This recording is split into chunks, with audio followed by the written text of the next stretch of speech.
Hello दोस्तों, एक नए वीडियो के साथ एक मरतबा फिर आपके सामने हाजिर हूँ। यहाँ हम बात करेंगे आज जेएनयू एंट्रेंस के हवाले से। जेएनयू में सीयूईटी एंट्रेंस होने के बाद किस तरह से एडमिशन प्रोसेस होने वाला है और उसके साथ क्या क्या डॉक्यूमेंट्स वगैरह लगेंगे, वो सारी चीज़ें हम यहाँ पे डिस्कस करेंगे। तो सबसे पहले आपको ये जान लेना चाहिए कि पिछली दफ़ा इससे पहले जो भी अभी तक एग्ज़ाम हुए हैं, एंट्रेंस हुए हैं और जो एडमिशन प्रोसेस था, क्या उसमें बदलाव आना है या उसी पैटर्न पे होगा। तो ये सारी चीज़ें यहाँ पे डिटेल में हम बात करने वाले हैं। सबसे पहले आपको ये जान लेना चाहिए कि आपका इस मर्तबा जो एडमिशन होगा वो डिपेंड करेगा आपके सीयूईटी स्कोर के ऊपर। आप सीयूईटी में क्या स्कोर करते हैं उसके ऊपर ही डिपेंड करेगा कि आपका एडमिशन होगा या नहीं होगा। इसका प्रोसेस ये होगा कि जब एनटीए आपका स्कोर डिक्लेयर कर देगा, उसके बाद आपको आपकी पर्टिकुलर यूनिवर्सिटी पे, जहां पे आपने फॉर्म भरा है, जिसके लिए आपने फॉर्म अप्लाई किया है, वहां पे जाना है और उसकी वेबसाइट पे वो नंबर और कुछ डिटेल जो यूनिवर्सिटी को उस वक्त चाहिए होगी, वो डिटेल वहां पे आपको अपलोड करनी होगी। उस डिटेल के बेस पे ही यूनिवर्सिटी एक मेरिट लिस्ट निकालेगी और उस मेरिट लिस्ट में जो यूनिवर्सिटी के जो क्राइटेरिया है, जो भी यूनिवर्सिटी को अगर किसी को स्पेशल कैटेगरी में कुछ नंबर देने हैं या मार्क्स देने, वो सारा चीज़ जो है वो एक यूनिवर्सिटी पे ही यूनिवर्सिटी की ही जिम्मेदारी है। एनटीए का काम सिर्फ और सिर्फ ये है कि वो आपके एंट्रेंस कराकर और स्कोर पब्लिश कर देगा, बस। उसके बाद जो सारा काम है वो आपकी यूनिवर्सिटी का है। तो यूनिवर्सिटी को ये आज़ादी है कि वो अपने हिसाब से जो भी एलिजिबिलिटी क्राइटेरिया है वो क्राइटेरिया फॉलो करेंगे, उसके बाद ही आपका एडमिशन होगा। तो जिस तरह से पहले हुआ करता था एलिजिबिलिटी क्राइटेरिया, वो एलिजिबिलिटी क्राइटेरिया अपनी यूनिवर्सिटी अपने हिसाब से रखने वाली है। तो इस बात का आप ध्यान रखिए। सिर्फ और सिर्फ आपका स्कोर अच्छा हो जाए सीयूईटी में, इसका मतलब ये नहीं कि आपका एडमिशन हो जाएगा। इसके साथ साथ आपकी एलिजिबिलिटी क्राइटेरिया भी देखी जाएगी जब आप यूनिवर्सिटी में अपने डॉक्यूमेंट पेश करेंगे। तो आपका जो डॉक्यूमेंट्स है उसके बेस पे ही आपका एडमिशन होगा। इस बात को आप याद रखें। सिर्फ और सिर्फ आपके स्कोर के बेस पे आपका एडमिशन नहीं होगा, आपके डॉक्यूमेंट्स और एलिजिबिलिटी क्राइटेरिया भी आप पूरा कर रहे हो। अब आप देखिए कि जब आपका स्कोर एनटीए के जरिए पब्लिश कर दिया गया, उसके बाद आप यूनिवर्सिटी को में ये स्कोर अपलोड करेंगे और उसके बाद फिर यूनिवर्सिटी अपने लेवल पे एक मेरिट लिस्ट निकालेगी, सिलेक्टेड कैंडिडेट की लिस्ट निकालेगी कि इतने कैंडिडेट इस लैंग्वेज में, इस कोर्स में सेलेक्ट हुए हैं। और उसके बाद नाम आने के बाद से आपका काम शुरू होता है। स्कोर के बाद, स्कोर जब आप यूनिवर्सिटी को दे देंगे तो उसके बाद आपका काम वहां पे खत्म हो। अब यूनिवर्सिटी का काम है वो किस तरह से क्या क्या चीजें हैं उसके हिसाब से मेरिट लिस्ट निकालेंगे। मेरिट लिस्ट निकलने के बाद जब आपका सिलेक्शन हो जाए, नाम आपका आ जाए, तो जेएनयू में सबसे पहले आपको अपनी सीट बुक करानी होगी। ठीक है, प्री इनरोलमेंट कराना होगा। ये जेएनयू आपको एक मौका देता है कि इतने लोग सिलेक्ट हुए हैं, अब इन लोगों को एक पर्टिकुलर टाइम तक आपको अपनी सीट बुक करा देनी है कि हाँ, आप उस सीट के लिए अवेलेबल हैं और आपको ये सीट चाहिए। अगर आप ऐसा नहीं करते हैं, प्री इनरोलमेंट नहीं भरते हैं, उसका फॉर्म अप्लाई नहीं करते हैं, तो आपकी सीट वो जा सकती है, वो सेकंड लिस्ट में आएगी, तो उसमें दूसरे लोगों को प्रमोट कर दिया जाएगा। इसलिए आपको प्री इनरोलमेंट फॉर्म भरना होगा और उस वक्त कुछ पेमेंट वगैरह भी आपको पे करनी होगी।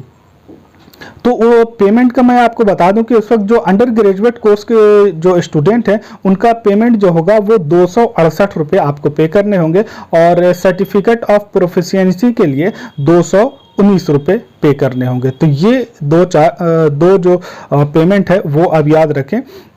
तो आप जब उसके बाद प्री इनरोलमेंट कर लेंगे, उसके बाद फिर आपको एक एडमिशन की अलग से डेट दी जाएगी कि अब आप यूनिवर्सिटी में आकर अपने डॉक्यूमेंट का वेरीफाई कराएं और उसके बाद फिर आप अपना फाइनल एडमिशन लें। तो अब ज़रूरत ये पड़ेगी कि क्या क्या डॉक्यूमेंट्स चाहिए उस वक्त यूनिवर्सिटी को। तो ये चीज़ आपको अपना एडमिशन, अपना एंट्रेंस देने के बाद ही तैयार रखना चाहिए, ताकि आपको जब नाम आए तो आपको इस तरह की कोई परेशानी उस वक्त ना हो। तो वो डॉक्यूमेंट्स मैं आपको बता देता हूं एक एक करके कि क्या क्या चीज़ें लगेगी। सबसे पहले तो आप ये जान लीजिए कि आपके जो प्रीवियस क्वालिफाइंग जो एग्जामिनेशन है, 12th है और उससे पहले का 10th का, ये सारे मार्कशीट वगैरह आपके पास ओरिजिनल होनी चाहिए। वो आपको अपलोड भी करनी होगी प्री इनरोलमेंट के दरमियान।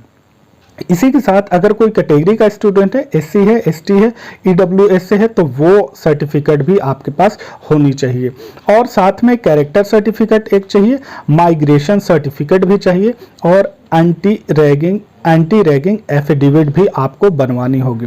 तो सबसे पहले आप ये जान लें कि क्वालिफाइंग एग्जामिनेशन के जो सर्टिफिकेट्स हैं वो सारी आप रखिएगा। इसके अलावा माइग्रेशन सर्टिफिकेट, फिर कैरेक्टर सर्टिफिकेट भी आप जहां से पढ़कर आए हैं वहां से आपको बनवाना होगा, वो character certificate, anti ragging affidavit.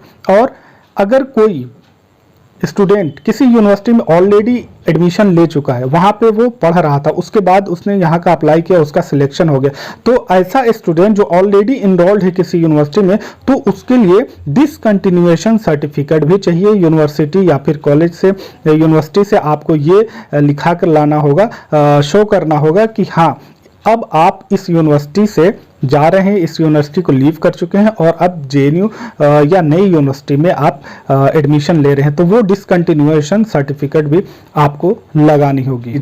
एक तो इनरोलमेंट फॉर्म भी आपको, जो आप फॉर्म फिल करेंगे तो उसका भी प्रिंट आउट आपको लेना होगा। इसके अलावा एक आता है central library application form. Central library application form, library का ये फॉर्म है, ये भी आपको उस वक्त मिल जाएगा बहुत इजीली, इसमें कोई परेशान होने की बात नहीं है। ये सारी चीज़ें जो हैं वो इजीली अवेलेबल हो जाए। आपकी जो डॉक्यूमेंट्स है वो आपको रखना होगा। साथ ही 5 copies of recent passport size photo की तो कॉपी आपको उस वक्त लगेगी ही, क्योंकि बहुत जगह आपको पेस्ट करना होता है, तो 5 कॉपी रख लीजिएगा इसके साथ। और इसके अलावा जो सेकेंडरी आपका 12th का होगा, इन सब की आपको सेल्फ अटेस्टेड 2 कॉपी रखनी है। 2 सेल्फ अटेस्टेड कॉपी अपने पास रखिएगा, ताकि इसकी जब ज़रूरत पड़े तो वो लगा सके। तो ये सारी चीज़ें थी जो आपको यहाँ पे बतानी थी कि क्या क्या डॉक्यूमेंट्स लगने हैं।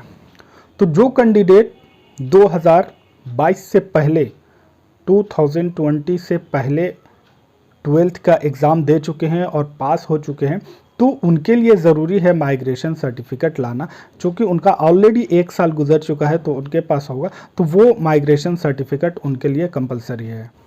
माइग्रेशन सर्टिफिकेट वगैरह जो है उसके लिए आपको एक पर्टिकुलर डेट दी जाएगी कि इस डेट तक आपको सबमिट कर देना है। तो जो लोग 2022 से पहले ही 12th कर चुके हैं तो उनको एक पर्टिकुलर डेट दी जाएगी कि इस डेट तक आपको अपना माइग्रेशन सर्टिफिकेट सबमिट करना है। एक चीज़ और है, अगर कोई स्टूडेंट कहीं पे जॉब कर रहा है, कहीं पे ऑलरेडी वो जॉब में है और अब उसने जेएनयू क्वालिफाई कर लिया है, यानी कि आप जॉब कर रहे थे, एडमिशन हो गया है, तो अब आप जॉब छोड़ रहे हैं, इसका प्रूफ आपके पास होना चाहिए। यूनिवर्सिटी एडमिशन के वक्त आपसे ये मांगेगी कि क्या आप जॉब छोड़ चुके हैं, तो उसका आप प्रूफ आपको देना होगा। ऐसे ये उन लोगों के लिए है जो ऑलरेडी जॉब में है।